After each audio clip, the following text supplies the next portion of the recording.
శ్రావణ మాసం అయితే వచ్చేసింది. శ్రావణ మాసంలో శుక్రవారం రోజు ఈ వ్రతాన్ని భక్తి శ్రద్ధలతో చేస్తాం కదా!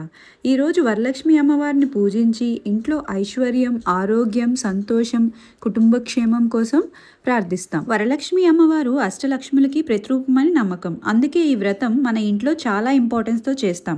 కానీ వ్రతం రోజు మార్నింగ్ నుంచి అన్ని పనులు ఒకేసారి స్టార్ట్ చేస్తే టెన్షన్ అండ్ హరీ అయిపోతుంది కదండీ! వ్రతం అంటే మంచి మూడ్‌లో పీస్‌ఫుల్‌గా భక్తితో చేయాలి కదా! అందుకే ఈ వ్రతంకి కావాల్సిన ఇంపార్టెంట్ ఐటమ్స్ అన్ని ముందు రోజే మనం ప్రిపేర్ చేసి రెడీగా పెట్టుకుంటే లాస్ట్ మినిట్లో టెన్షన్ ఉండదు, ఏమైనా మిస్ అయిన ఛాన్స్ కూడా ఉండదు. సో ఈ వీడియోలో వరలక్ష్మి వ్రతంకి ముందుగా రెడీ చేసుకోవాలని ఇంపార్టెంట్ ఐటమ్స్ ఏంటో తెలిసేసుకుందాం పదండి. Hello everyone, welcome back to my channel. So first thing వచ్చేసి వరలక్ష్మీదేవి ఫోటో.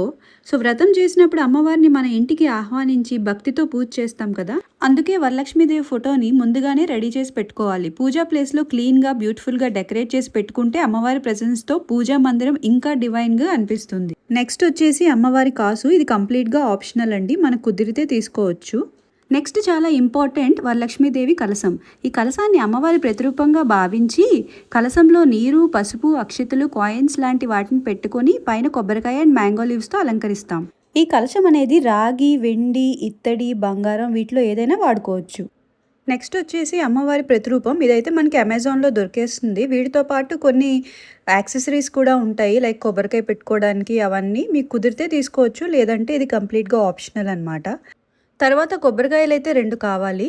ఇంకా ఆ తర్వాత జాకెట్ పీసెస్ వచ్చేసి కలసం మీద పెట్టడానికి ఒకటి, అలాగే మనం ఒకవేళ వాయనం ఇస్తే దానికి సరిపడా జాకెట్ పీసెస్ అయితే తీసుకోండి. సో ఇక్కడ బ్లాక్ కలర్ లేకుండా చూసుకోండి బెటర్. అలాగే అమ్మవారి ఫోటో అండ్ కలసం పెట్టడానికి ఇలాంటి పీటలు అయితే మనకి అమెజాన్లో దొరికేస్తాయి. ఇలాంటివి 2 ఉంటే సరిపోతాయి. అలాగే కలసం కింద పెట్టడానికి రైస్ కోసం కొంచెం ఒక 1/2 కిలో రైస్ అయితే పెట్టుకోండి. అలాగే అమ్మవారికి ప్రసాదం కోసం కొన్ని శనగలు అయితే ముందు రోజు నైటే నానబెట్టుకొని ఆ రోజు పొద్దున అయితే ఉడికించుకోవాలి. అలాగే బెల్లం, నెయ్యి, మిగతా మీరు చేసే ప్రసాదాలు బట్టి అన్ని రెడీగా పెట్టుకోండి. అలాగే అమ్మవారికి ఎంతో ఇష్టమైన పానకం చేయడానికి కావాల్సిన ఇంగ్రీడియంట్స్ అన్ని ముందుగానే రెడీగా పెట్టుకోండి, లైక్ పెప్పర్ పౌడర్ అవన్నీ అయితే ముందుగా రెడీగా పెట్టుకోండి.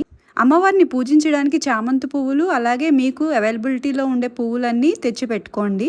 అలాగే అమ్మవారికి మెడలో వేయటానికి 2 దండలు, ఒకటి కలశంలోకి, ఒకటి అమ్మవారికి కూడా రెడీగా పెట్టుకోండి. కలశం పైన ముగ్గు వేయడానికి ముగ్గు పిండి కూడా అవైలబిలిటీలో పెట్టుకోండి. అలాగే అమ్మవారికి గాజులు కూడా రెడీగా పెట్టుకోండి. ఎరుపు రంగు గాజులు అయితే ఇంకా మంచిది. అలాగే అమ్మవారికి చీర కూడా రెడీగా పెట్టుకోండి. తాంబూలంలో ఇవ్వడానికి ఆకులు, చెక్కలు, అలాగే బనానాస్ కూడా రెడీగా పెట్టుకోండి. అలాగే మీకు అవైలబిలిటీలో ఉండే అన్ని రకాల ఫ్రూట్స్ కూడా వీలైతే తెచ్చి ఉంచుకోండి ముందుగానే. అమ్మవారిని పూజించడానికి పసుపు, కుంకుమ, అక్షతలు, అలాగే గంధం కూడా ముందుగానే రెడీగా ఉంచుకోండి. అలాగే మామిడి ఆకులు కూడా రెడీగా పెట్టుకోండి. వీటితో పాటు తెల్లటి దారం, అలాగే దీపం వెలిగించుకోవడానికి ఒత్తులు, అగరబత్తులు, అలా పూజా సామాగ్రి అంతా రెడీగా పెట్టుకోండి. అలాగే మనం వాయనం ఇస్తాం కదా, దానికి సంబంధించి సెపరేట్ ప్యాకింగ్స్లా పెట్టుకొని ఉంచుకుంటే బెటర్. అమ్మవారికి మీరు ఎన్ని రకాల ప్రసాదాలు చేయాలనుకుంటున్నారో వాటికి సంబంధించిన ఐటమ్స్ అన్ని ముందే తెచ్చి పెట్టుకుంటే బెటర్. ఇలా మనం ముందే అన్ని ప్లాన్ చేసుకుంటే ఆ రోజు పూజ ప్రశాంతంగా చేసుకోవచ్చు. మరొక మంచి వీడియోతో మళ్ళీ ముందుకు వచ్చేస్తా. Until then bye.